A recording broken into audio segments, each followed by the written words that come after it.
Hey, welcome to the egg drop, our biggest and best competition yet. I think. We got submissions from all of the small groups, and what are we gonna do? We're here on the roof of the church. In case you didn't know what the roof of the church looked like. Looks like this. Looks like this. And we are gonna drop them off and open them up. Yep. And the egg that survives the best wins. Yeah, yeah. We if a lot of eggs survive, we might get creative on how we maybe like Riot versus High Life. Yeah. How many Riot eggs survive versus how many High Life eggs survive? I think so. And then maybe figure out the mean based on how many small groups how many there were. Yeah. So fun times. Here we go. Here we go. Todd and Carter. We even got a little Harry Potter in there. All right. Here we go.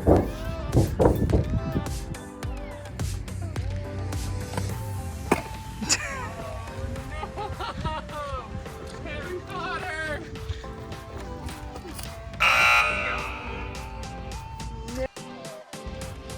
Tyler Mox Groove. All right. Sleeping bag. I don't know if you're gonna want to sleep in the sleeping bag once it goes over. Oh, that didn't sound good. Was that fun? That was just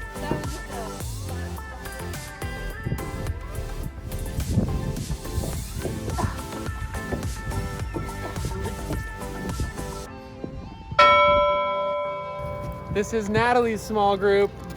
Yay! Here we go. Glittertastic. Yoink. Okay. Kind of thud. This is the 7th grade girls, Maddie and Taylor's group. Okay. Complete with mascot, unnamed mascot. Unnamed mascot's about to go for a ride. And I don't know if,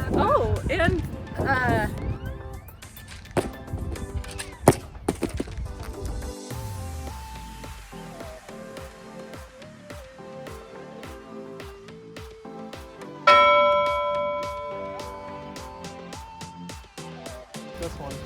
All right. Jim's Dudes. Jim's Dudes. Here we go.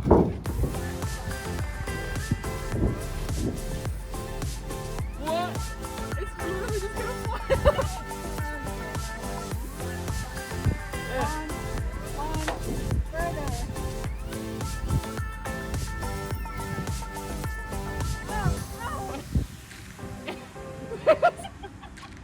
Gosh. Alright, I'll put the parachute below the...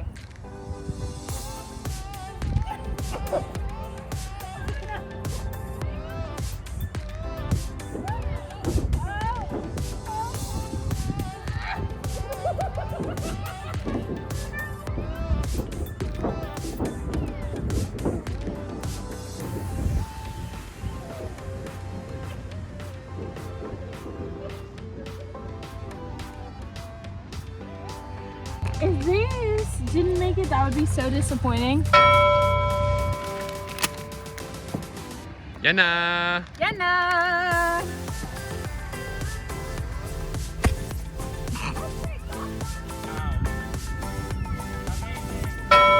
Our groups is incredible. Can we get a better look at it? Yeah. I'll Okay. give it the turn. Nice.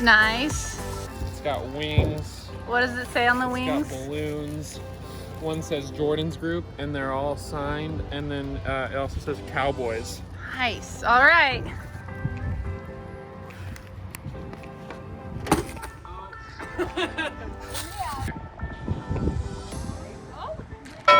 Here we have the 6th grade boys.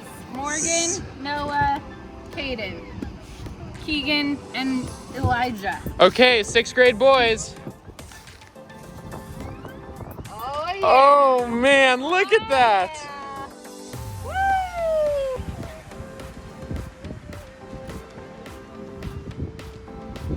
Sick. It'll only suck for the editor.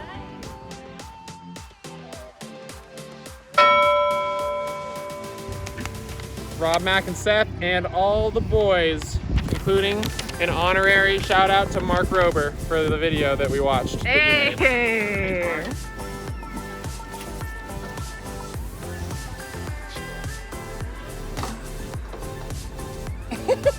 Nice.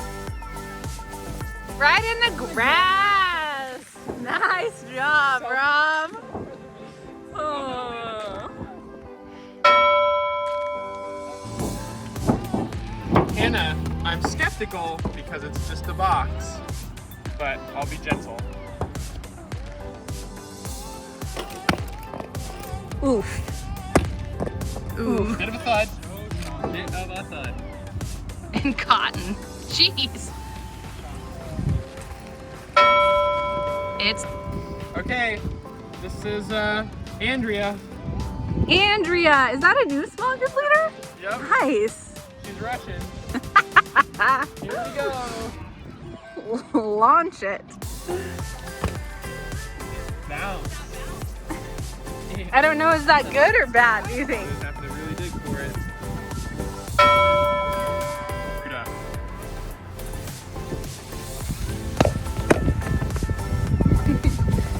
It had a parachute.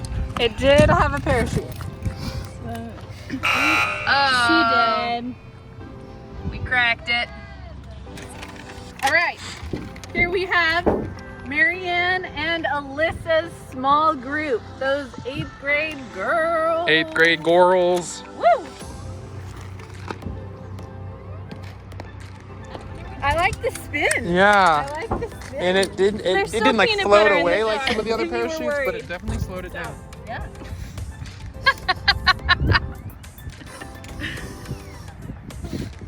It appears to be intact. Well, we did it. We did it. We You did it. You Yeah. guys did it, and I am very impressed. All we did was throw them off the roof. Yeah, we didn't do anything. But you guys made some excellent contraptions. Yes, yes, yes. Shout out for the ones that had style. Shout out to the ones with parachutes. Shout out to all the creative ideas. You guys they did great. Nice work. All of them were phenomenal. Yeah. But there was a winner by percentage. All right. If we were talking not just on the number of ones that we threw that made it or lost it, but the percentage of how many survived, middle school came out victorious. Which, I'll be honest, is pretty incredible. Yeah, I'm impressed. High school, the vast majority of you did phenomenal, but we had a couple of mishaps, and so, womp womp. We as they still say. love you. We do. We absolutely do. Guys, it's been super fun. Thanks for checking out the egg drop and participating. Time for program.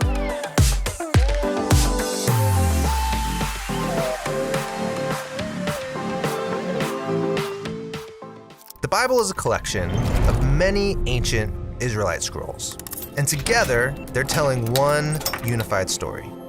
Now, if you look at the second scroll, Exodus, you'll find two important sentences. They're actually so important that they're referenced and requoted over 20 more times within the Bible itself. It must be important. What does it say? Yahweh, Yahweh, that's God's name, a God compassionate and gracious, slow to anger, overflowing with loyal love and faithfulness. I can see why it's repeated so often. These attributes of God are really lovely. And the statement goes on. He maintains loyal love for thousands, forgiving iniquity, transgression, and sin. Yet he won't declare innocent the guilty. He will bring the iniquities of the fathers upon the children and grandchildren to the third and the fourth. Okay, hold on. This last part takes a bit of a turn.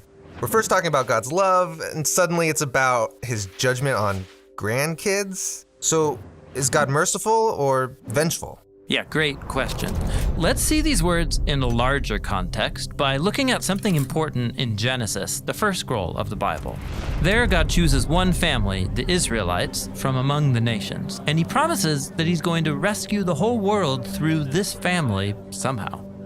And Genesis ends with the family of Abraham in Egypt.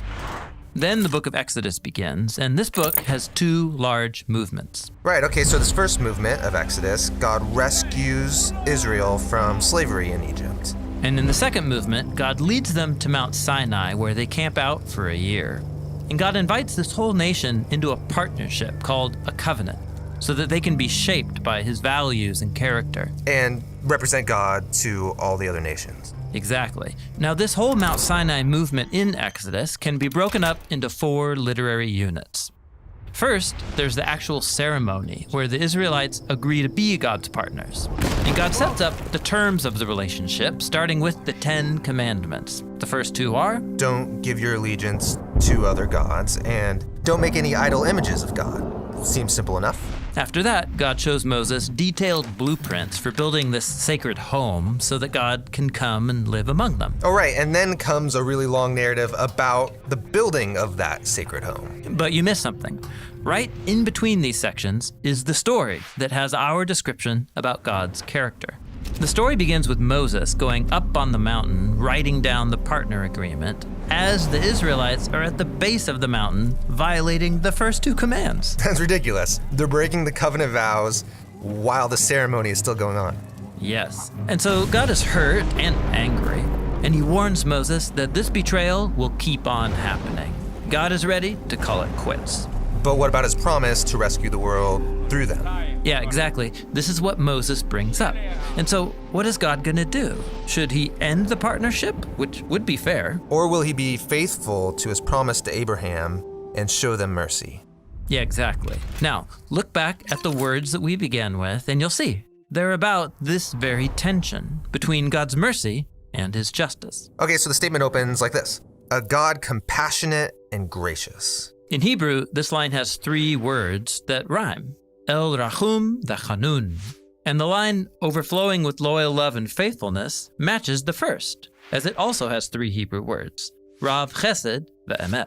Each of those lines have two attributes of God, and they surround a fifth attribute, that God is slow to anger.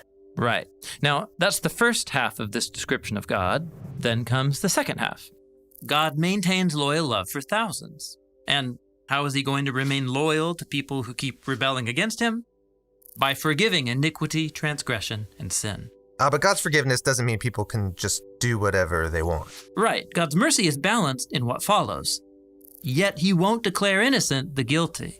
He'll bring the iniquities of the fathers upon the children and grandchildren to the third and the fourth. The third and the fourth, what? Well, it's referring to generations of people who repeat their ancestors' rebellion against God. They'll get what they deserve. But notice, this small number of generations contrasts that massive number up above. God's loyal love to thousands. Right.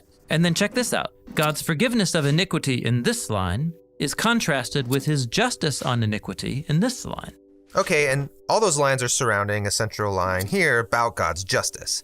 He will not declare innocent the guilty.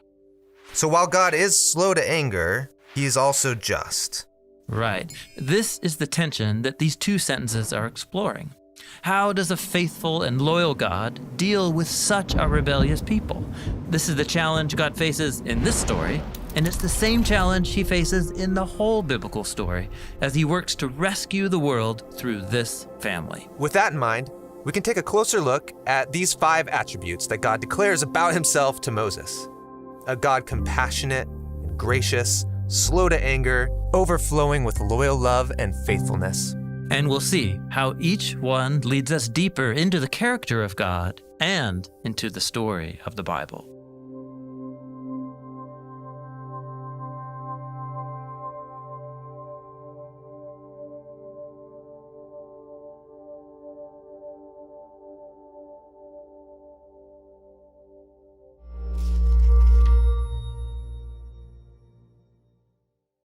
Hey guys, what a great video. Am I right? Well, we're going to be hopping into scripture, actually reading through the whole story of what Exodus 34, 6 and 7 was talking about.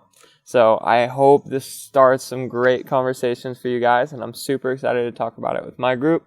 So let's get at it.